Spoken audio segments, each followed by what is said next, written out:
트럼프 미 대통령의 발전소 초토화 경고 이후 확전 기로에선 중동 전쟁 상황 짚어보겠습니다. 네, 박현도 서강대 유로메나 연구소 교수 그리고 백승훈 한국외대 중동연구소 전임연구원 나오셨습니다. 두 분 어서 오십시오. 어서 오십시오. 안녕하세요. 예, 앞서도 말씀드린 대로 트럼프 미 대통령이 호르무즈 해협을 48시간 내에 열지 않으면 이란 내 발전 시설들을 초토화시키겠다고 얘기를 했는데 지금 군사 작전 축소를 하겠다고 얘기를 한 지 하루도 되지 않아서 이렇게 강경 카드를 꺼냈거든요. 어떤 의도로 보십니까? 네, 트럼프 대통령이 계속 지금 말이 왔다 갔다 하거든요. 근데 이게 저는 의도적인 것이라고 보고요. 실질적으로 말은 그렇게 하지만 군사 작전 축소한다고 하면서도 미 해병대를 움직이고 있고 공수부대를 움직인다는 얘기가 계속 나오지 않습니까? 그러니까 아마도 추는 그쪽에 더 가 있는 것 같고요. 지금 이란의 그 지도부들의 판단을 흐리게 하려고 하는 그러한 의도가 좀 있는 것 같습니다. 근데 사실 핵시설도 아니고요.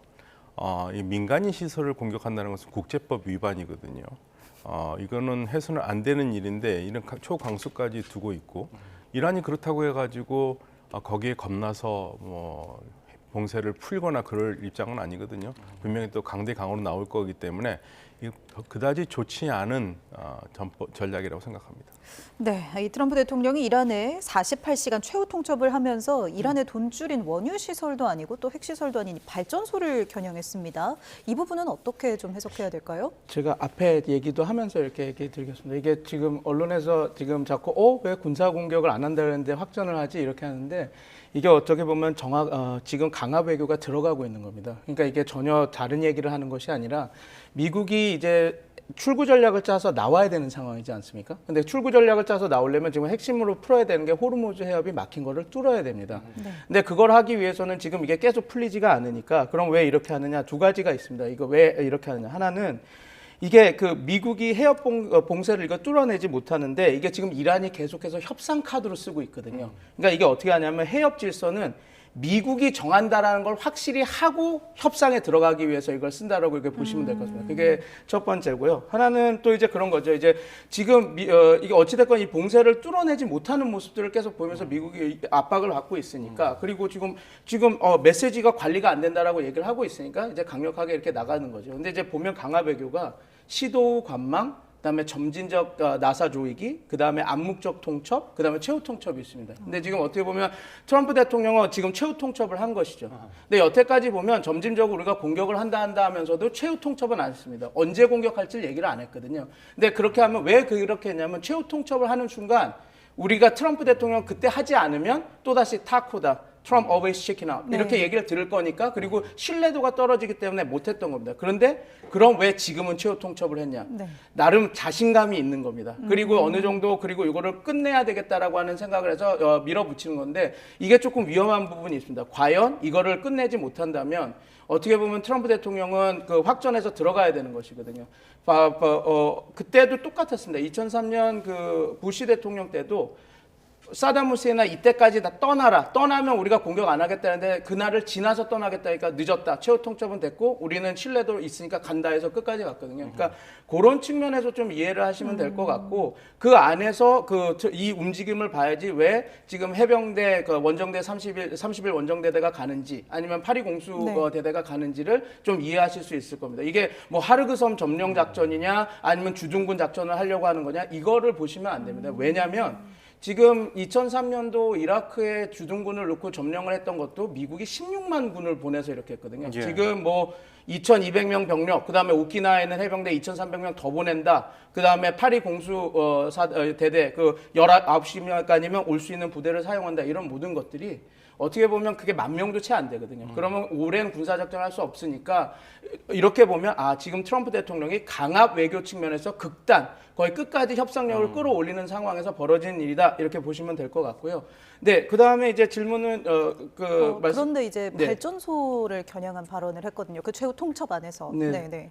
이제는 이란의 핵심 자기네들의 약점을 건드리겠다라는 거죠. 이란은 이제 어느 정도 이제 자기네들이 이런 겁니다. 이제 이라는 LNG 시설, LNG 발전소로 80% 자기의 전력을 지금 공급하고 있거든요. 그걸 곧바로 때리겠다는 겁니다. 그러면 어떻게 보냐면 이게 미국에서는 리스크가 좀 적죠. 어떤 거냐면 석유 생산 시설을 때리지 않기 때문에 고유가 가는 것을 좀 억제할 수 있고, 그렇지만 지금 이란 내 국민들 그리고 이란 정부가 나름 석유가 아니라 전력 인프라 시설을 맞으면 이게 자기네들이 어떤 국가를 운영하는 데 있어서 큰 타격이거든요. 그러니까 너네들의 아픈 데를 찌르겠다고 이렇게 얘기를 하고, 그러니까 되게 계산적인, 그러니까 고유가나 이런 거는 가지 않지만 지금 이란 정부가 지금 걱정을 해야 되는 인프라 시설에 공격을 하겠다라고 이렇게 해야 되는 겁니다. 왜냐하면 이란 입장에서도 전쟁이 끝나면 전후 복구와 체제 안정화를 가려고 하는데 이때 이 전력 시설을 맡게 되면 위험해지기 때문에 그렇습니다. 네. 네. 이런 상황에서 이란은 뭐 굴복하지 않겠다는 강한 입장을 역시 맞받아서 냈고요. 이스라엘에 있는 핵시설을 공격했거든요. 이게 예상된 반격이라고 봐야 됩니까? 그럼요. 이란의 공격을 보시면은 계속적으로 먼저 선제 공격하지는 않습니다. 항상 비례적으로 공격을 하거든요. 조금 수위는 더 높아지긴 했지만 나탄즈 시설을 때리니까 디모나 시설을 이스라엘의 디모나 시설을 때렸습니다. 그런데 나탄즈와 달리 디모나를 직접 공격하지는 않았어요. 주변 지역을 공격했죠.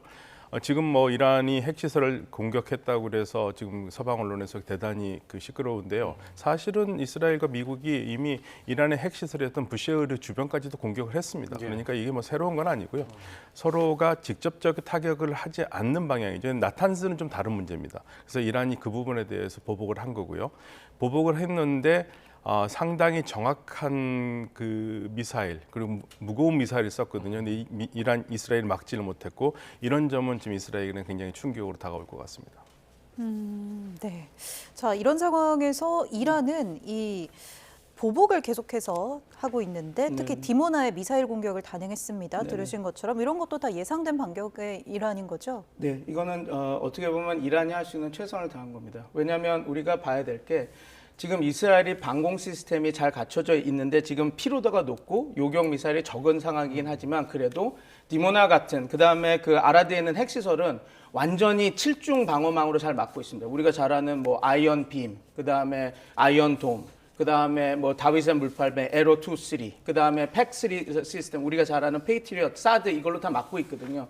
그러니까 어떻게 되냐면 이란 입장에서는 핵시설을 공격해봤자 자기네들이 타격을 못하는 걸 압니다. 그러니까 상대방을 약간 어떻게 보면 지금 우리는 공격을 당했지만 나는 너네들의 핵시설을 때리지 않았다라고 하는 명분 쌓기. 그렇지만 자기네들이 직접 타격을 할 수 있는. 왜냐하면 이번에 말씀드린 것처럼 이스라엘이 말했거든요. 우리가 요격을 못했다. 그래서 직접 맞았다라고 얘기를 하고 있는 것이 어떻게 보면 우리가 이렇게 보시면 될 것 같습니다. 우리가 이스라엘의 방공망, 이걸 7중 방공망이라고 하는데 그거를 우리가 이거 완전히 다 막는 거 아니야? 엄청난 방패 아니야? 이러지만 이거는 그렇지 않습니다. 왜냐하면 전 항공을 막을 수 있는 건 아니거든요. 그러니까 핵심 군사시설과 핵시설을 막는 거기 때문에 이제 그런 것들을 뚫고 들어오고 이란 입장에서는 자기네들이 그걸 어떻게 보면 능력이 안 된다라는 걸 아니까 그런 식으로 이제 자기네들 극대화할 수 있는 공격을 이렇게 했다라고 보시면 될 것 같고요. 근데 이제 뭐 앞으로 어떻게 보면 이란 입장에서는 이런 식으로 자기네들의 상징적인 시설을 때리지만 그리고 효과는 가장 높이지만 그리고 그 역량은 어느 정도로 보여주는 그래서 국제사회한테 우리도 억지력이 있고 우리가 최악의 경우는 그래도 뭐 하르그섬 점령한다고 거기까지는 우리가 확실히 때릴 수 있는 능력인데라고 하는 걸 보여주는 식으로 해서 지금 어찌됐건 자기네들의 억지력 그리고 협상력을 계속 키우고 있는 겁니다. 그렇게 해야지 나중에 미국과 협상을 할 때 자기네들이 유리한 쪽으로 이제 협상을 땡길 수 있기 때문에 그렇게 하고 있다. 그래서 이런 것들이 지금 여러 가지 이렇게 전략상으로 이렇게 부딪히고 있다라고 보시면 될 것 같습니다. 지금 에너지 시설에 이어서 담수 시설, 핵 시설 근처까지 미사일이 날아든다면은 혹시나 이게 잘못해서 핵 시설을 건드려서 방사능이 유출되는 거 아니냐? 그렇게 되면 주변 국가들 결국 참전하는 거 아니냐 이런 분석까지 있거든요. 어떻게 보십니까? 근데 사실은 지금 뭐 핵시설 그렇게까지 갈 것 같지는 않은데요. 지금 만약에 미국이 공언한 대로 이란의 전력 시설을 공격을 한다 그러면 이제 제일 먼저 생각할 수 있는 게 가장 큰 것부터 공격한다고 그러지 않습니까? 예. 그러면 이제 테헤란에 있는 다마반드 전력 시설이 가장 커요.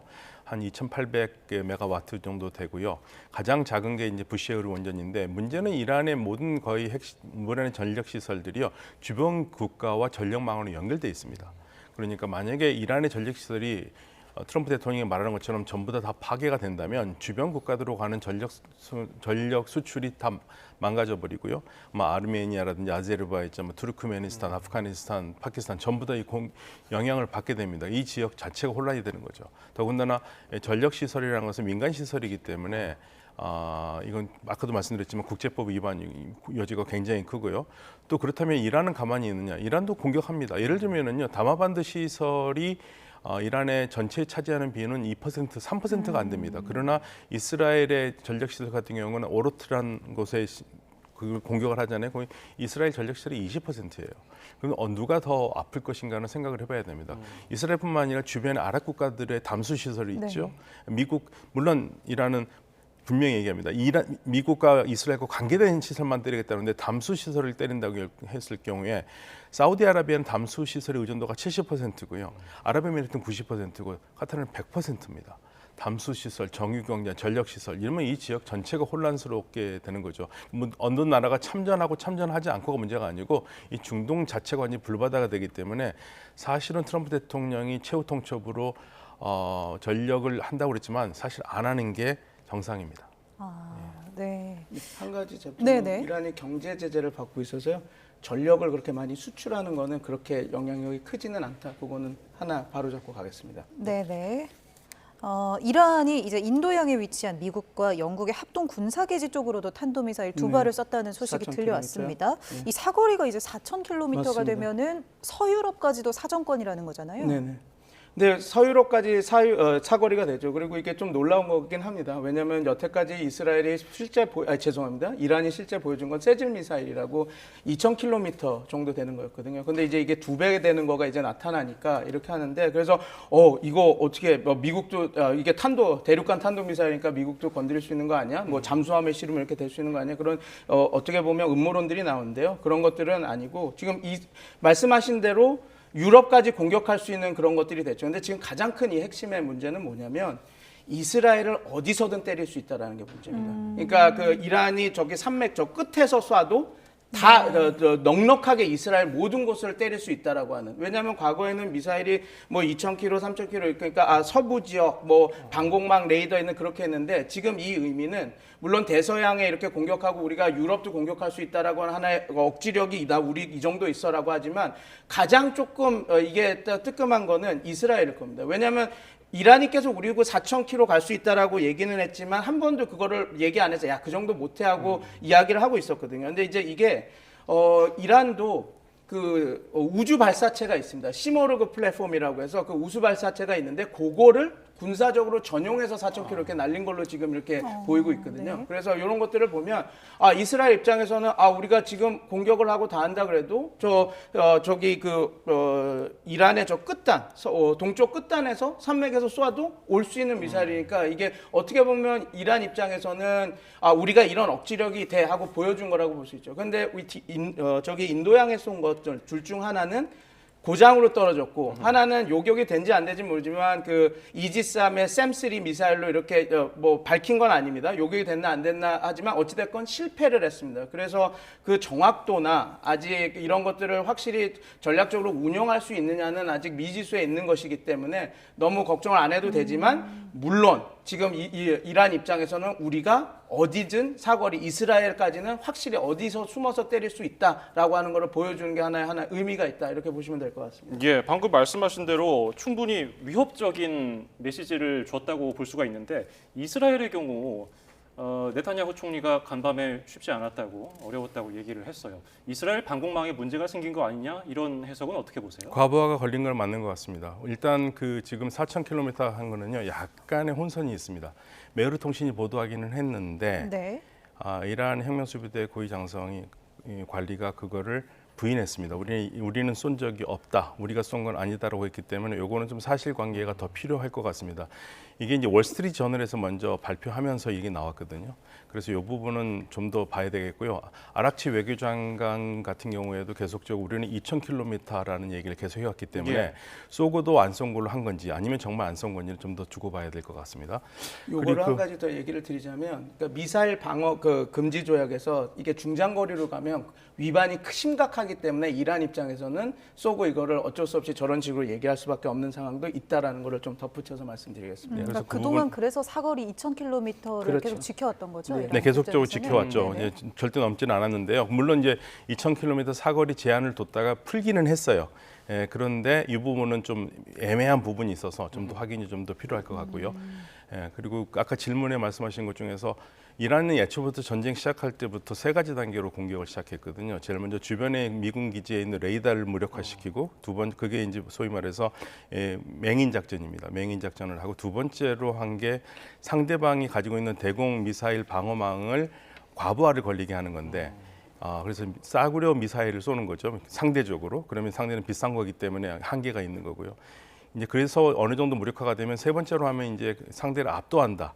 즉 그게 이제 가지고 있는 극초음속 미사일이라든지 좀 더 정확한 미사일 썼거나 뭐 집속탄을 쓴다든지 집속 미사일을 쓴다든지 그렇게 쓰는 건데 지금 우리가 조금 염두에 둬야 될 거는 이번에 디모나와 아라드에 쏜 게 그런 류라고 볼 수가 있습니다. 그래서 갈리바프 국회의장이 하는 말이 이제 새로운 전쟁의 새로운 단계에 들어섰다고 선언을 했어요. 그러니까 나름 굉장히 자신이 있다는 의지의 표현이고요.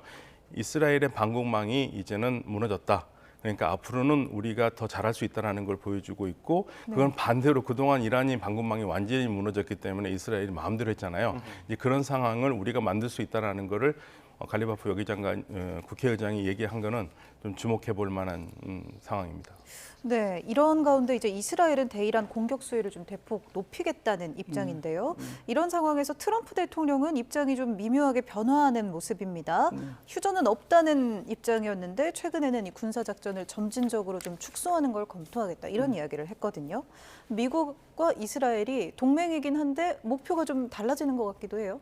근데 이스라엘 입장에서는 들어야 돼. 이게 이미 그 청문회에서도 다 밝혀진 네네. 내용이지 않습니까? 이스라엘은 정권 교체 아니면 정권 교체 수준의 공격을 원했고 우리는 그게 아니라 처음 들어갔을 때 목표 핵 불능화, 그다음에 호르무즈 해협을 막을 수 있는 그 해군 전력의 절멸, 그다음에 그 비대칭 전력 미사일이나 이런 것들의 그 형해화 이런 것들을 얘기하지 않았습니까? 그러니까 이제 당연히 달랐죠. 그런데 지금 또 처음에는 이제 한번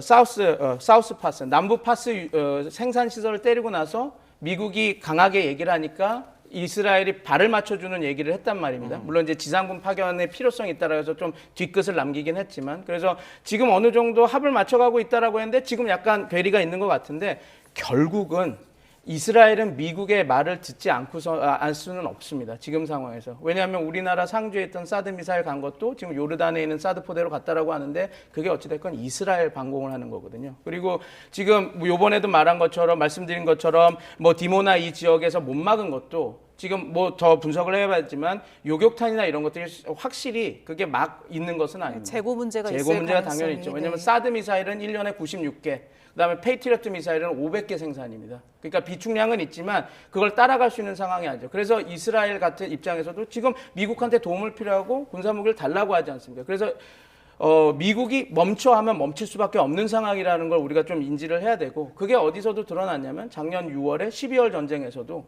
갑자기 미국이 트럼프 대통령이 X에 나는 이제 정전이라고 다 알겠다라고 해서 되게 그때 저도 놀랐거든요.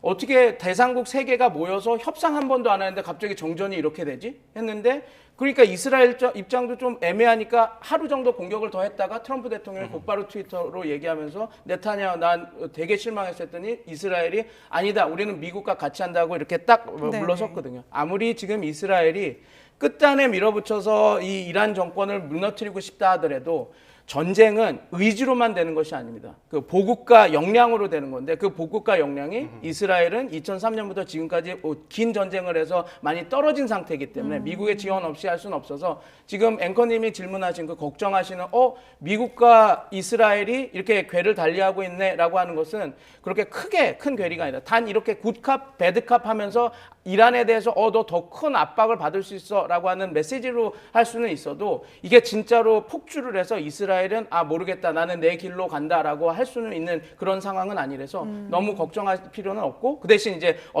이스라엘이 어떤 식으로 목리를 부리고 어깃장을 놓으려고 하는지는 우리가 좀 주시해서 지켜봐야 되겠죠. 예.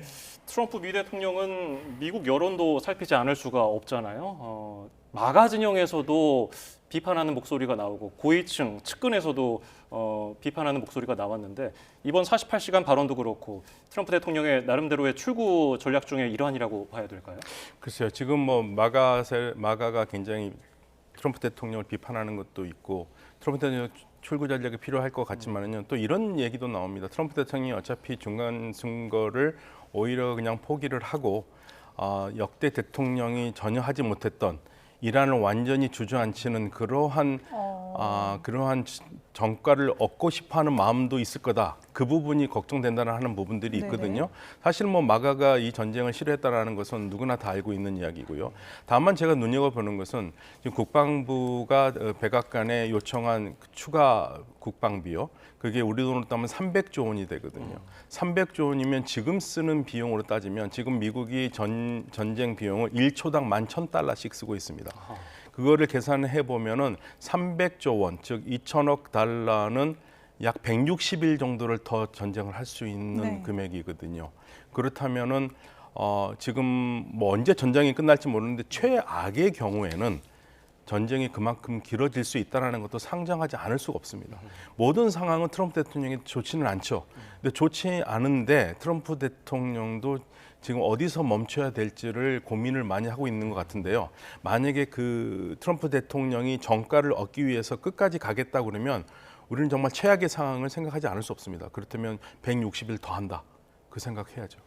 네, 한 가지를 다시 잡아주시면 예. 160일이라고 하는 건 그 단순 계산인데 300조를 요청하는데 그 세부 내역을 보면 우크라이나 러시아 전쟁도 지금 도와줘야 되고 네네. 지금 한국에 지금 어찌됐건 나가 있는 미사일을 다시 보충을 해줘야 되고 그다음에 지금 대만 해협에서 지금 어떻게 보면 이게 지금 이번 전쟁의 최자 승리자는 푸틴하고 시진핑이라는 얘기가 나오십니다. 왜냐하면 이 미사일 무기가 다 소진됐다라고 생각하면 운신의 폭이 넓어지거든요. 그리고 오키나와에 있는 것도 다 하고 괌에서 나갔던 것도 배치를 해야 되고 그래서 그 300조를 그냥 단순 계산해서 날짜로 이렇게 하면 이런 오해가 났고요. 근데 그 예산을 어떻게 쓰려고 300조를 한다고 보면 그게 아니라 지금 미국은 세계 전략, 군사 전략을 하는 나라입니다. 그러니까 지금 처음에 이 전쟁을 시작할 때 펜타곤에서 보고서가 나와서 이거 4, 5일밖에 못 갑니다라고 얘기했던 것은 우리가 이런 미국이 전 세계 전략에서 압도적인 우위를 갖고 가려면 우리가 4, 5일 이렇게 다 쏟아붓지만 이게 더 쓰면 다른 지역에서 빵꾸가 납니다. 다른 지역에서 이렇게 이게 문제가 생깁니다 해가지고 했던 거거든요. 그래서 이 헤그세스가 말한 300조 요청을 그냥 단순 계산해서 이게 전쟁 비용이 뭐 하루에 $10,000니까 이게 160일 간다 이렇게 하면 우리가 좀 여러 가지 왜곡들이 나올 수 있으니까 그런 것들을 좀 보면서 해야지 될 것 같고 그렇게 된다면 그냥 단순히 그렇게 되는 게 아니라 지금 다른 나라가 견디지 못합니다. 6개월 그렇게 되면 우리나라도 제가 많은 얘기는 안 하고 있지만 지금 석유화학 기업들이 지금 다 무너지려고 그러거든요. 그러니까 물론 이제 롯데케미칼은 그 전에 무너졌고 지금 다 안 좋지만 그 나프타라고 하는 가격이 지금 석유가 1배 오르면 7배씩 올라가기 때문에 도저히 살아날 수가 없습니다. 그래서 주변국들이 그것을 놔두지도 않고 미국에 강력하게 압박을 할 거기 때문에 그렇게 6개월 간다 이렇게 하는 것은 조금 우리가 조금 언론에서 그렇게 위기를 조장하는 것보다는 조금 이런 디테일한 얘기를 하면서 조금 이렇게 한번 다시 분석을 하고 생각해봐야 되는 부분이 있다. 그거를 좀 어쨌든 말씀드립니다. 미국도 근데- 이런 이야기를 해서 좀 협상력을 높이려고 하는 거. 네, 근데 아닐까요? 우리가 생각해봐야 네. 될까요? 미국에서 이미 9월 달까지도 전쟁할 수 있다는 얘기가 나왔어요. 그 부분을 생각해야 되고 하루에 $10,000가 아니라 1초에 11,000달러입니다. 1초에 11,000달러. 이거 어마어마한 네. 돈이죠. 네. 그러니까 우리는 최악의 경우를 생각해야 됩니다. 그 돈이 전부 다 이쪽에 쓰지 않는다 하더라도 우리는 최악을 생각하지 않을 수가 없죠. 네. 그리고 두 이 분 미국의 네네. 인플레가 어마무시하게 올라갈 거기 때문에 네. 그거는 조금 이렇게 두 분의 이야기도 어떤 것들이 과연 정답인지 모를 정도로 예측 불가능성이 상당히 높은 상황입니다. 전쟁이 이제 23일 차로 접어들면서요. 이러면서 이제 우리나라나 일본 같은 동맹국들도 계속해서 좀 난처한 상황인데 트럼프 대통령이 이제 호르무즈 해협을 이용하는 동맹국들의 역할을 계속해서 강조하고 있습니다. 우리는 이거 안 쓴다. 호르무즈 해협 이용 안 하고 필요한 나라들이 관여해라. 이런 이야기인데 네네. 이런 부분 때문에 군사작전이 좀 축소되는 거 아니냐. 연결이 좀 되는 것 같기도 하고요. 군사작전 이미 이제 전쟁 프레임을 바꾸려고 하죠. 그러니까 이제 트럼프 대통령은 지금 우리 이 전쟁 시작되는 목적이 뭐였습니까? imminent threat, 즉각적인 위협이 있고 내가 공격하지 않았으면 이란이 핵무기를 가졌을 거다. 이 줄. 그렇게 해서 핵무기를 억제하는 식으로 이렇게 올라갔는데 근데 지금 이거를 완전히 호르무즈 해협으로 바꾸고 야 이거 너네들 무임승차하는 거 아니야? 그러니까 와서 참여해서 이렇게라고 하는 걸로 프레임이 바뀌었지 않습니까? 이 전쟁에 미국이 보통 이렇게 시간이 지나가면서 전쟁 책임, 그다음에 비용 부과를 나누는 식으로 이렇게 되는 건데 지금 어찌됐건 이 이야기가 나오고 있다는 것은 앵커님이 말씀하신 대로 네네. 미국이 더 이상 이걸 혼자서 끌고 갈 생각은 없다라는 걸 분명히 하는 거기 때문에 지금 이 얘기가 나오는 것은 출구 전략을 쓰려고 하고 있다 그러는 거죠. 그리고 이번에 그래서 강력하게 호르무즈 해협을 뚫겠다라고 얘기를 하고 한 게 그래서 48시간 안에 뚫으라고 한 것은 지금 이란이 계속해서 여러 가지 외교전을 펼치고 있거든요. 함대를 만들려고 하니까 우리가 그냥 우리 위안에 결제하는 나라는 우리가 통과하게 해주겠다. 네. 나랑 협상하는 나라는 통과하게 해주겠다. 이제 자꾸 적 빼고 보내주겠다. 적 빼고 다 네. 보내주겠다. 그래서 이게 지금 계속 이게 오고 있는 거라서 지금 트럼프 대통령 입장에서 지금 이렇게 정가를 하고 내려놓으려고 하는 거 그리고 이란에서 이렇게 나오는 것은 어찌됐건 자기네들이 협상력을 제일 키우려고 하는 상황에서 벌어지는 거니까 협상력을 키운다라고 하는 것은 전쟁을 끝까지 간다라고 이렇게 생각하지는 않겠죠. 전쟁을 끝까지 간다고 하면 협상력보다는 어떻게 하면 핵심을 내가 빨리 공격해서 어떻게 보면 괴멸시킬까 이렇게 가는데 지금 말씀하신 대로 그런 것들이 진행되고 있다라고 하는 것은 출구 전략들을 할 때 가장 좋은 협상을 갖고 출구를 출구를 전략을 짜기 위해서 지금 이런 것들이 벌어지고 있다라고 보시면 될 것 같습니다. 예. 이란과 일본이 호르무즈 해협 통과를 위한 협의에 착수했다는 보도가 있는데 우리도 뭔가 조치에 나서야 되잖아요. 우리 정부는 어떤 입장을 내비쳐야 될까요? 사실은 그것보다도 우리가 이제 일본과 이란 관계가 좀 특수하게 좀 좋은 관계입니다. 그리고 이란은 항상 역사 속에서 현실을 보는 경향이 있거든요. 일본에게 특별히 더 좋은 인상을 가지고 있는 게 1951년에 이란이 석유 국유화를 했었을 때 영국이 경제 제재를 했거든요. 석유 수출 제재를 했는데 그거를 뚫고 1953년 5월에 일본의 니쇼마루호가 석유를 수입했던 거를 여전히 이란은 그걸 잊지 않고 있습니다. 그래서 이번에 이란과 일본의 이러한 좀 훈풍이 드는 듯한 이러한 그 움직임은요. 그러한 역사적인 틀에서 바탕을 두고 있거든요. 그런데 이제 우리는 사실은 가장 최근까지 70억 달러 원유 수입한 그 수출 대금을 우리가 주지를 못해 가지고 이란과 상당히 사이가 나빴다가 사실은 이제 문제가 풀리면서 이란이 그 과거에 대해서는 별로 얘기하지 않고 한국에 대해서 경제 발전에 미래 파트너로서 항상 우리에게 적극적으로 다가왔는데 이제 문제는 뭐냐면요. 외교부끼리는 소통이 잘 돼요. 네네. 예, 그 굉장히 가능성이 큽니다. 그런데 우리가 한국 케미오가 잡혔을 때도 그랬는데 혁명수비대와 우리가 라인이 없습니다. 이제 그 부분이 우리가 굉장히 어려운 부분인데 저는 일본의 경우에 비춰서 우리도 일본식의 방식을 잘 따라가서 트럼프 대통령이 싫어하겠죠. 당연히 트럼프 대통령이 싫어합니다만은 그래도 우리는 우리가 해야 될 게 있기 때문에 우리 정부의 아마 외교 역량을 임을 한번 믿어보는 수밖에 없겠습니다. 네, 이렇게 미국과 이란, 이스라엘 갈등의 수위가 좀 높아지는 상황인데요. 두 분 말씀 여기까지 오늘 듣도록 하겠습니다. 지금까지 박현도 서강대 유럽연합연구소 교수 그리고 백승훈 한국외대 중동연구소 전임연구원 나와주셨습니다. 고맙습니다. 감사합니다.